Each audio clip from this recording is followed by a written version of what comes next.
Welcome to Stony Finance Lab channel. Hello, we are Group 15 and we will be presenting about how to invest for your first home.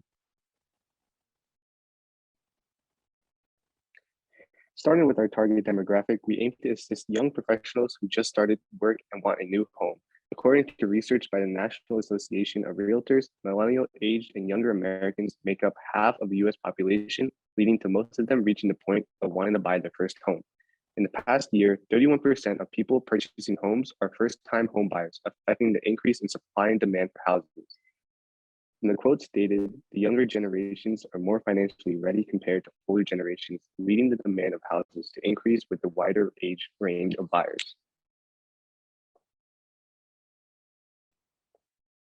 With the increased demand of housing and slow supply rate, it leads to the increase of mortgages, making it harder for the average person to buy a house. That is why we created an investment goal for our target investors to obtain an efficient strategy that would help them buy their first home. Our goal is for them to be able to save and invest for their first home down payment that is 20% of the average home price in New York, which is approximately $750,000. Then for the long-term goal is to eventually be able to pay off the house mortgage and maintain ongoing household expenses. To give a brief overview of the current housing market, the housing market is hot, mortgage rates continuously rising as the national average home price is at an all-time high at approximately $405,000. As stated before, the increased demand amongst millennials and incoming Gen Zers has led the house market supply unable to keep up, causing the increase in housing prices.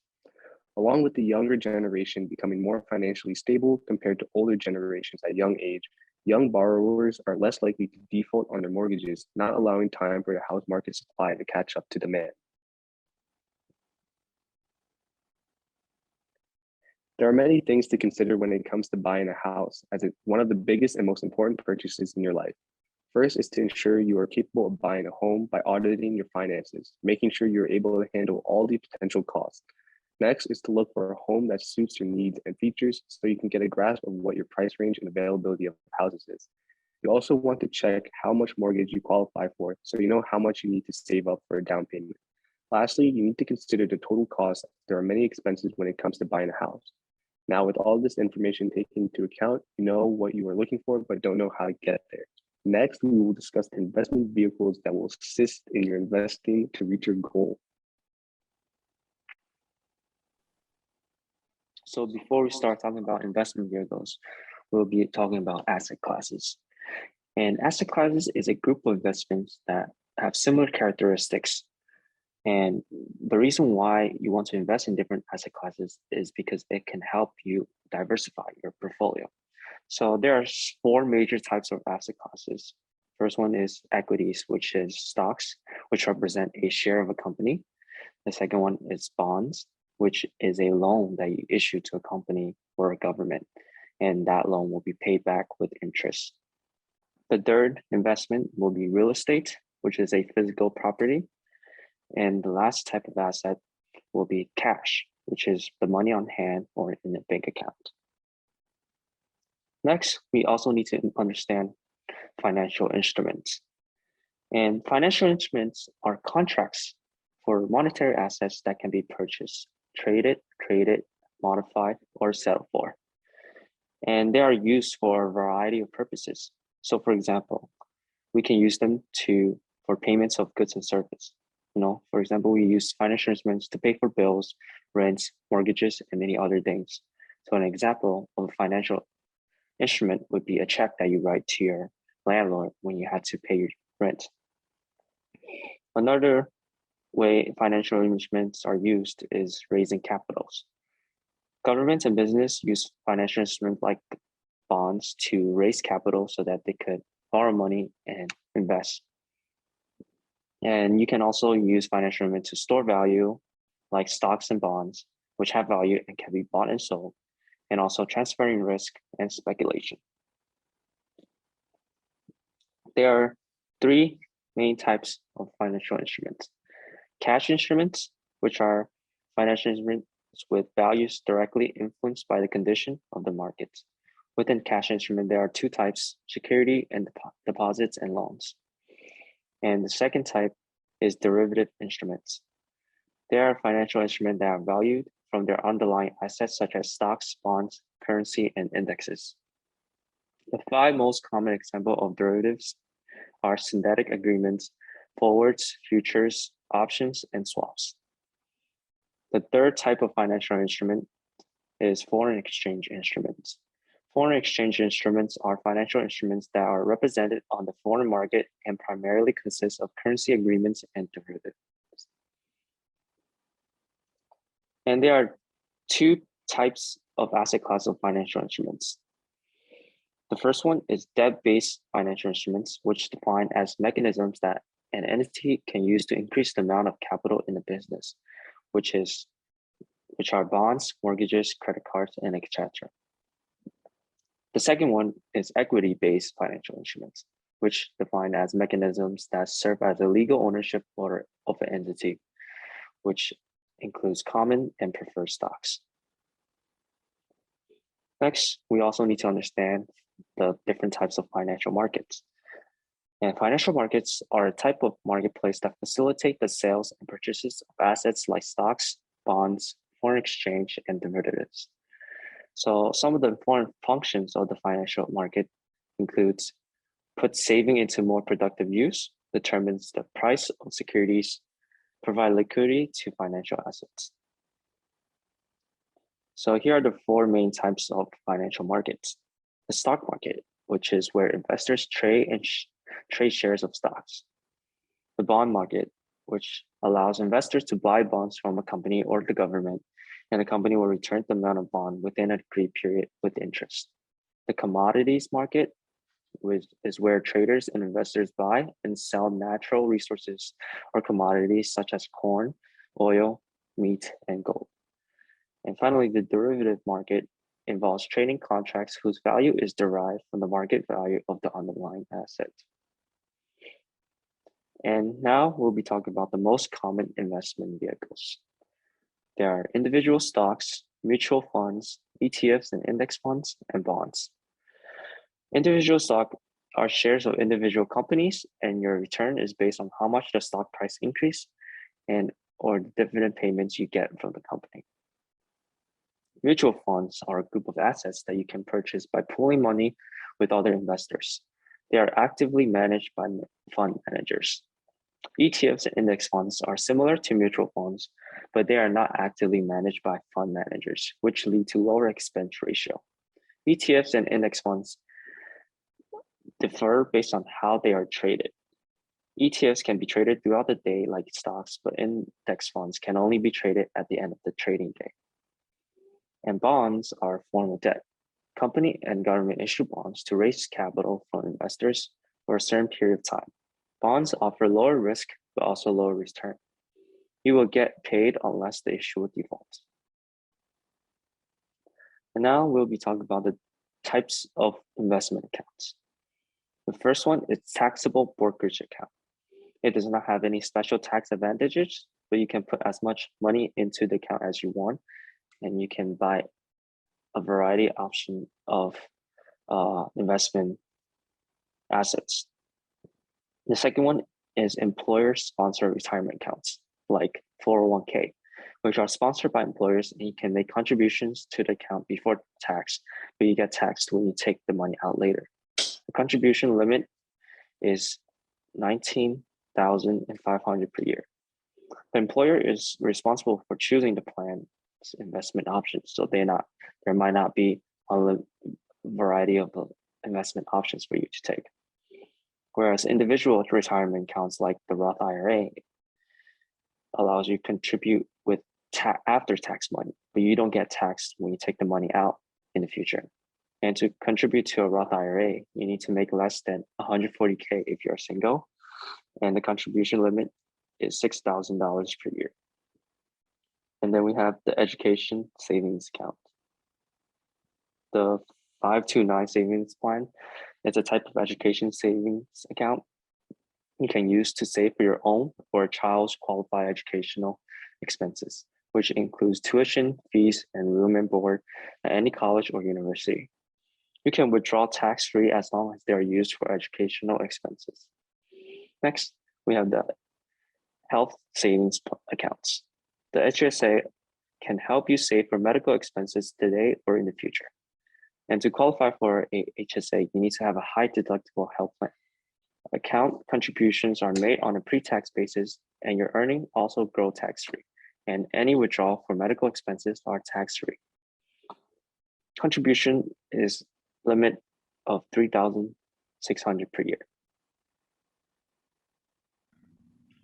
So to prepare enough money for a down payment, you should carve out an investment portfolio specifically for your house purchase. We call this the house fund. Depending on your time of purchase, your investment strategy should differ in a way that allows you to have a specific risk tolerance and motivations. Let's start with the time span of 5 years or longer. This is when you're young in the 20s.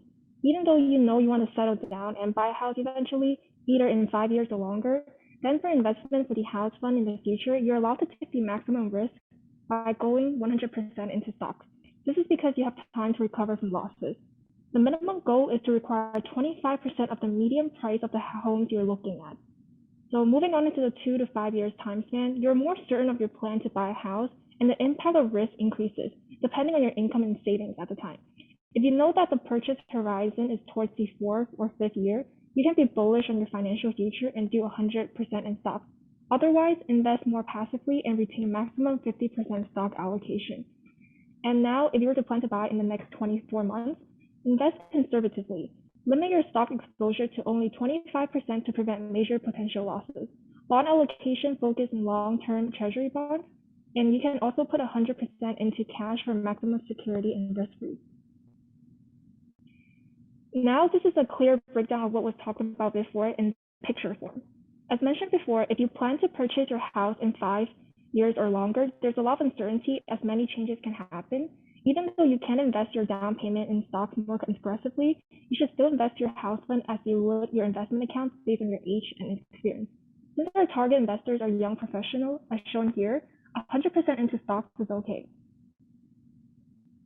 As for the 2 to 5 year period, you want to ensure your down payment is increasing, so you should adjust the allocation according to your financial health. The allocation changes depends on what your risk tolerance is, which depends on your own financial health at the time. When the plan is to buy within the next 2 years, it's crunch time. The allocation shown here is also taking into account if the economy somehow starts to recede and the stocks are declining in value. So for those of high risk tolerance and strong cash flow, allocation to stocks should be no more than 25% as shown in the picture. So this ensures that your overall house fund would not lose a significant amount. So here are more specific recommendations on where to invest your down payment. One being the high yield savings account. This is a simple and safe choice, easy access to your secure funds within your bank. And at times there could be higher interest rates for up to 10 to 20% more. We also have the S&P 500 ETF. The listed here are some of the best options as they cover the top 500 individual stocks. S&P 500 ETFs retain low expense ratios compared to the industry average, so it's relatively low cost. Treasury bond ETF should be invested heavily as well, as the purchase date is closer because it's relatively stable and the top holding offers protection from purchasing erosion due to inflation. Lastly, a real estate investment trust is also a good option if you want to rise and fall with the real estate cycle. It's also the best option for long-term investing since they're required to pay out 90% of their profits to investors as dividends. On to the analysis of risk and returns. Let's look at this example for this S&P 500 ETF. The expense ratio is 0.095%. A good expense ratio from an investor point of view is around 0.5% to 0.75% for an actively managed portfolio. An expense ratio greater than 1.5% is considered high. So the one listed here is a decent expense ratio. For the Morningstar report, you can see that the return versus category is considered above average. Return versus category charts show how the total return of a single investment matches up to the returns of a category each year for the past 10 years. As for the risk, it's also considered average. Overall, there's a good balance between the risk and return. You can also look at the risk and volatility measures. Alpha is a measure of the performance of investment on a risk-adjusted basis. The higher the alpha, the better. So if the alpha is 1, it means it finds the fund outperforms benchmark index by 1%. Beta shown here is a measure of the volatility. Beta here is 1, so if it's more than 1, it indicates that the investment price will be more volatile than the market. The Sharpe ratio measures the risk-adjusted performance. So if you want a greater Sharpe ratio, it's because the higher it is, the better it is in terms of risk-adjusted performance. Moving on to the analyzing risk associated with bonds, there are 4 categories. First, we have the credit risk. Credit risk is the potential loss to investors due to the issuer of a security being unstable and also being unable to pay to its interest or principal due.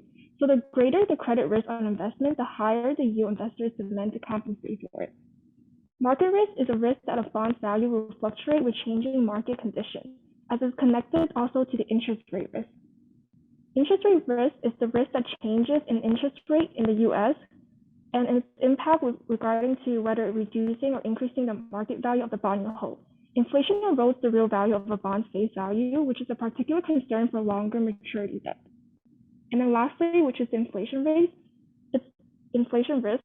Inflation risk is the risk that a bond's total return will not outpace the inflation. Since bond interest payments are fixed, their value can be eroded by inflation.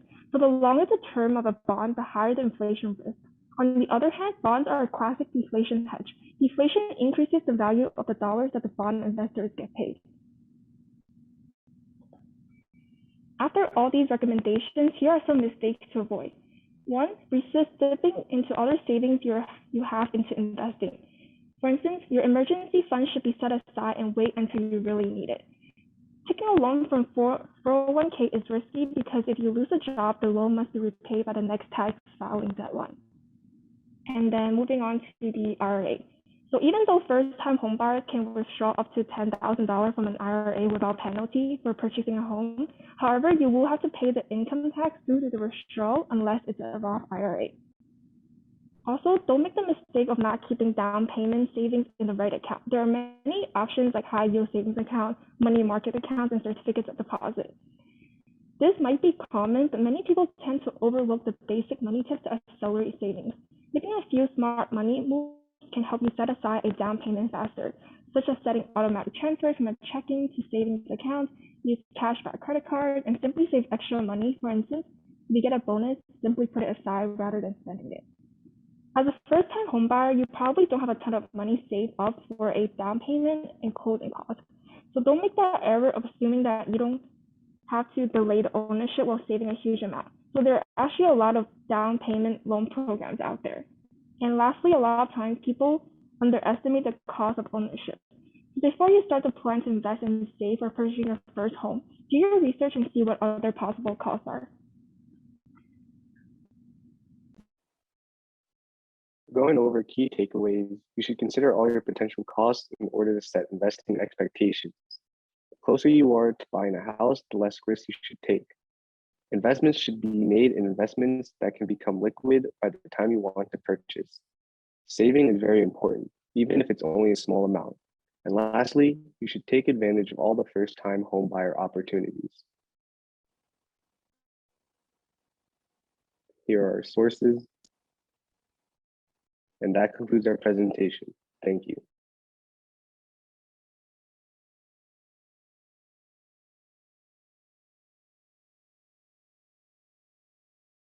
Thank you for watching this video.